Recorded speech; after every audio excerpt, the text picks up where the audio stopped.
আমরা মনে করি নামাজগত অবস্থায় মারা গেছে উত্তম মৃত্যু, বাবারে খাইতে যে মারা গেছে এটা উত্তম মৃত্যু। সড়ক দুর্ঘটনায় মারা যায়, গমের ঘরে মারা যায়, কত না দুর্ঘটনায় মারা যায়। আল্লামা মুফতি আমজাদ আলী সাহেব তার কিতাবের মধ্যে লিখতে যে বললেন, মানুষ 70টা তাজা উটের গায়ের চামড়া জবাই না করিয়া উল্টো দিকে টান দিয়ে লবণ আর মরিচ লাগায় দিলে যতটুক যন্ত্রণা হয়, এর চাইতে 70 গুণ যন্ত্রণা হলো একটা সাধারণ মৃত্যু। এখন আমরা মরণকালে অনেকে পায়খানা করে দিই রে, মরণের সময় অনেকে প্রস্রাব করে দিই। অনেক দাদা বাবার চোখটা বড় বড় হয়ে গেছে মরণের সময়। অনেকের মরণের সময় মুসলমান শুনে নাও, অনেকের মরণের সময় এই দুটি অমুসলমান জিহ্বাটা বাইর হয়ে গেছে। তাদের মরণটা কত কঠিন হয়। সহজ মৃত্যু যদি এত কঠিন হয়, কঠিন মৃত্যুটা কত কঠিন। আর কত মানুষের জানাজা পড়লা, কত মানুষের দাফন করলা, কত মানুষের শেষ গোসল করে দিলা।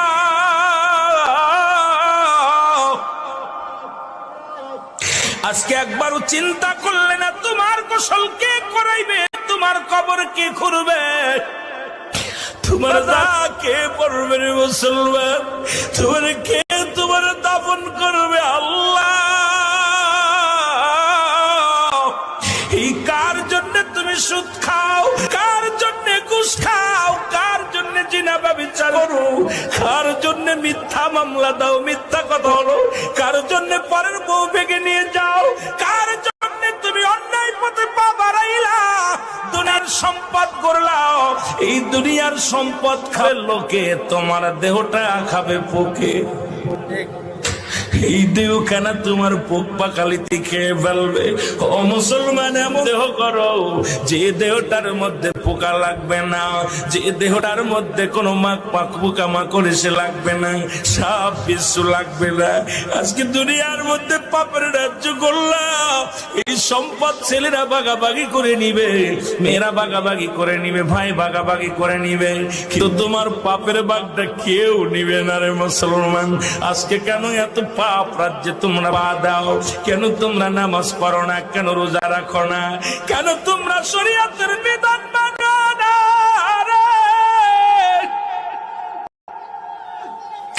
এই দুনিয়ার মানুষের কয়দিন ডাকে যে যাবে আল্লাহ, এই দুনিয়ার মায়া ছেড়ে চলে যাব। এই দুনিয়ার ভিতরে ছিলাম না, থাকবো না, থাকা সম্ভব নয়। এই জন্য চোখের পানি ছেড়ে দাও, কাঁদো চোখের পানি। যে চোখ দিয়া মাছের চোখের মতো একটু পানি গড়াইয়া পড়বে, আমার আল্লাহ চোখ দুটি জাহান নামে দিবে না। ও মুসলমান, কত আলোচনায় বসলাম, চোখের পানি আসে না। কত বক্তার ওয়াজ শুনলাম, কেন অন্তর কাঁদে না? কেন আমাদের অন্যায় পথে এত ধাবিত হয়? কেন আজকে এত অন্যায় করি?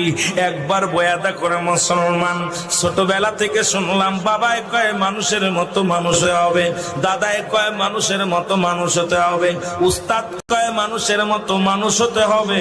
ও মুসলমান, গুরুজন কয় মানুষের মতো মানুষ হতে হবে। আপনিও মানুষ, আপনার বাবাও মানুষ, আপনিও মানুষ, আপনার মায়ও মানুষ, আপনিও মানুষ, আপনার উস্তাদও মানুষ, আপনিও মানুষ, আপনার পীর সাহেবও মানুষ। কেন আপনাকে মানুষের মতো মানুষ হতে বলেছিল? আজকে বুঝতে পারি রে মুসলমান, কেন বলেছিল। এই কেনর জবাব এখন বুঝতে পারি। কেন বুঝতে পারলাম শুনে নাও।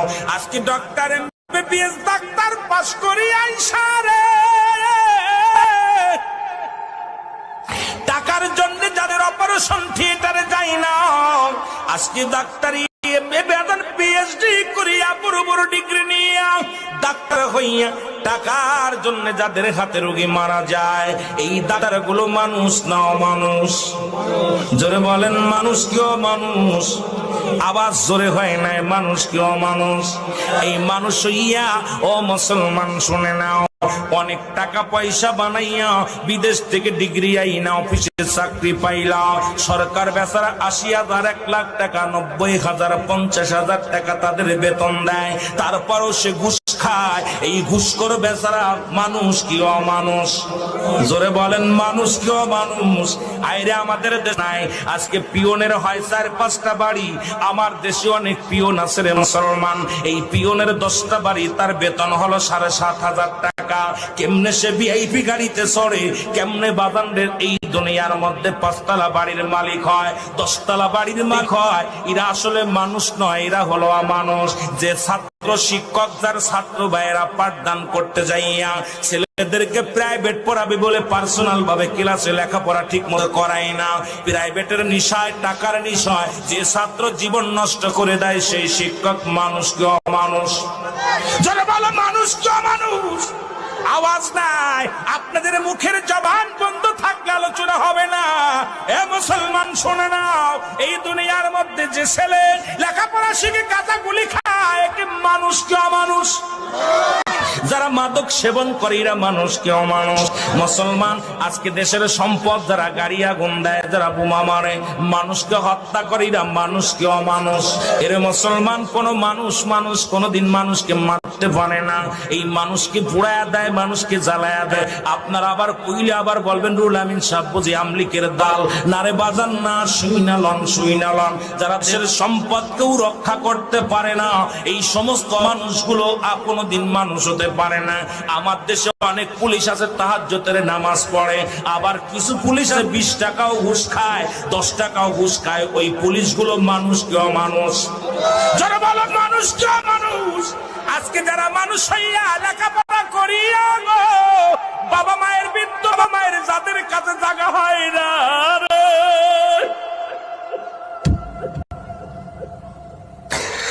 আজকে যারা বাবার জায়গা হয় না, মায়ের জায়গা হয় না, আমার দেশে প্রায় 90% সন্তান বাবা মার ভাত দেয় না। বাবা মা তাদের কাছে বোঝা হয়ে গেছে, কত কষ্ট করে লেখাপড়া করাইলো, কত কষ্ট করে তাদের জীবন গড়লো। এই সন্তানগুলো বাবার তাদের খোঁজ নেয় না। এরা মানুষ কি অমানুষ? আরো জোরে বলো, মানুষ কি মানুষ? এই আজকে এখন আপনি বুকে হাত দিয়ে বলেন কয়টা মানুষ এখানে বসে আছেন, তারপরে ওয়াজের ময়দানে বসেন। আগে আপনি একবার বুকে হাত দিয়ে বলেন আপনি মানুষ হতে পারছেন কিনা। আপনি দুনিয়ার মধ্যে যত ফিতনার মধ্যে, দুনিয়ার মধ্যে ঝামেলার মধ্যে, আজকে আপনার কথা দ্বারায় মানুষ শান্তি পায় না, আপনার ব্যবহারে কষ্ট পায়, আপনার ব্যবহারে প্রতিবেশীর সুখ নাই, আপনার ব্যবহারে এলাকাবাসীর সুখ নাই। আপনি কেমন মানুষ, কেমন নেতা গো মুসলমান? তুমি নেতা হইয়া ঘুষখোর পাই সেই শুই না লও। আজকে বুকের হাত দিয়ে একবার এখানে বলতে পারবা কয়টা মানুষ জান্নাতের বাগানে বসেছেন? আমরা পৃথিবীর মধ্যে 99% মানুষই অমানুষ হয়ে গেছি। জোরে বলেন ঠিক কিনা?